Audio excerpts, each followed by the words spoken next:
নমস্কার বন্ধুরা, আজকে পড়ছি আশাপূর্ণা দেবীর দোলনা গল্পের পঞ্চম অংশ।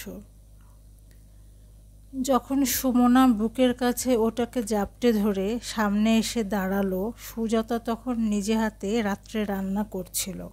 মেয়ে যেটি ভালোবাসে, স্বামী যেটি ভালোবাসে, মনটা খুশিতে ভরা।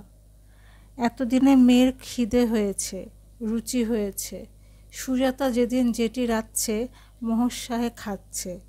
এমনকি চির উদাসীন স্বামী পর্যন্ত মাঝে মাঝে বলে ফেলেন, তাই সব ভালো ভালো রান্নাগুলো কলকাতার বাড়ির ঠাকুরকে শিখিয়ে দিতে পারো না? এত সব জানো। সুজাতা মুখে বলে, হ্যাঁ, শেখালেই শিখছে। যে আসে সেই তো নিজেকে মস্ত একটি পাকা রাঁধুনি বলে জাহির করে। যে খুন্তি ধরতে জানে না সেই বলে সাহেব বাড়িতে কাজ করে এসেছি, কিন্তু মনে মনে বলে সেই 12 ভূতের বাড়িতে এইসব শৌখিন রান্না। আর জানো না তো ফৈজত কত? তোমার মায়ের এক আতপ চালের হেসেল, তোমার বৈষ্ণব দাদা বৌদির এক পেঁয়াজ মাংস বর্জিত আমিষ হেসেল, আবার অমেধ্য ভোজনকারীদের আরেক হেসেল। আর তারাই তো জাতিচ্যুত। যারা মাংস খায় তারা তো পতিত, তাদের জন্য বরাদ্দের ব্যবস্থাও নগণ্য। মনের কথা মুখে ফুটে বললে কান্তিকুমার বিরক্ত হবেন, সে কথা হাড়ে হাড়ে জানা সুজাতার। কখনো কখনো অন্য বিষয়ে বলে ফেলে, কিন্তু খাওয়া দাওয়ার ব্যাপারে নইব চ। কে জানে বা স্বামী কি মেজাজে ঝপ করে বলে বসবেন, এসব খেয়ে আর সহ্য হচ্ছে না আমার। সুজাতার নিজের হাতে গড়া এই 1.5 মাসের সংসারটি এখন সুজাতার জীবনের অক্ষয় সঞ্চয়। সুমনা অবশ্য মাঝে মাঝে মাকে বলে, বাহ বাব্বা, সারাদিন কি এত কাজ, এত খাটতেই পারো তুমি মা। কিন্তু সুজাতা সে কথা হেসে ওড়ায়। এইটুকু সংসারের কাজ আবার কাজ? কলকাতার সেই মস্ত সংসারের শুধু দুধ জল খাবারও যে এত খাটনির চতুর্গুণ? না, এবার থেকে জোর করেই প্রত্যেক বছর বেরিয়ে পড়বে সুজাতা।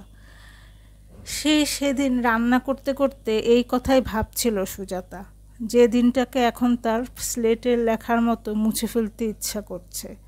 সুমনা এসে দাঁড়িয়েছিল। সুজাতা চমকে আর শিউরে বলে উঠেছিল, ও কি? সুমনা দ্রুত ব্যস্ততায় বলে উঠেছিল, একটা বাচ্চা রাস্তায় পড়েছিল, শিগগির একটু গরম দুধ আর অনেকটা ঘেরা ন্যাকড়া আনুন না মা, দেরি করলে নিশ্চয়ই মরে যাবে। সুজাতা কিন্তু নির্দেশ পালনের লক্ষণ দেখায়নি।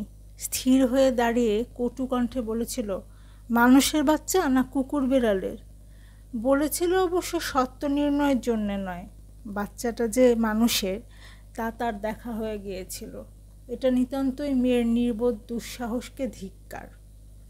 সুমনা আরও দ্রুততায় বলেছিল, কি আশ্চর্য, দেখতে পাচ্ছ না?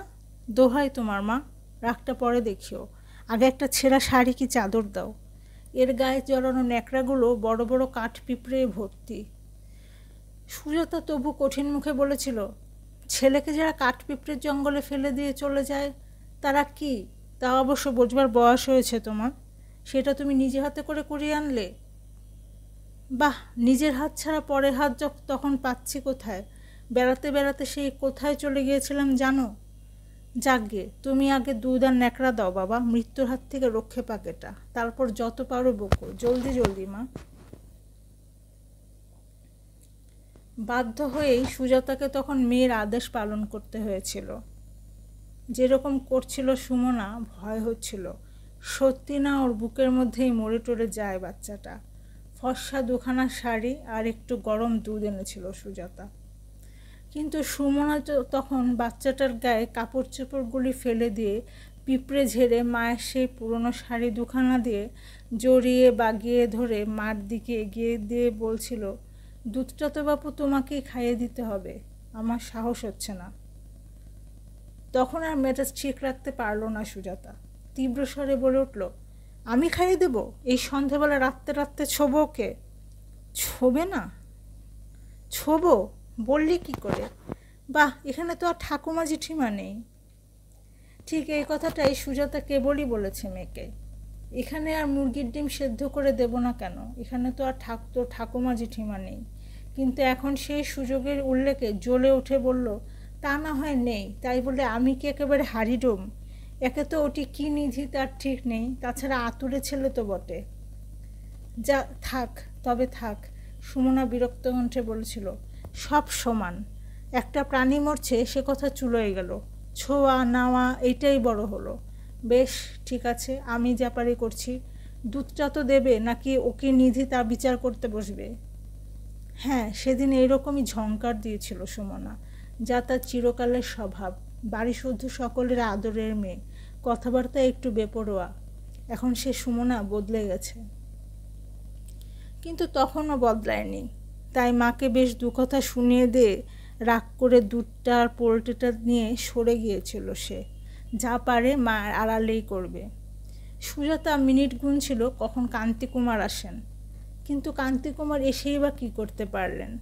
বলতে পারলেন কি দূর করে ফেলে দে ওটাকে? তখনই যদি বলতেন হয়তো কাজ হতো। এখন ওর মায়া পড়ে গেছে, এখন শেকড় বসে গেছে। এখন সুমনা বলছে, তোমরা বরং আমাকে ত্যাগ করো, আমি ওকে ফেলতে পারবো না। হ্যাঁ, সেদিন কান্তিকুমার ছিলেন না। কান্তিকুমার ফিরে এসে শুনেই স্তম্ভিত হয়ে গিয়েছিলেন।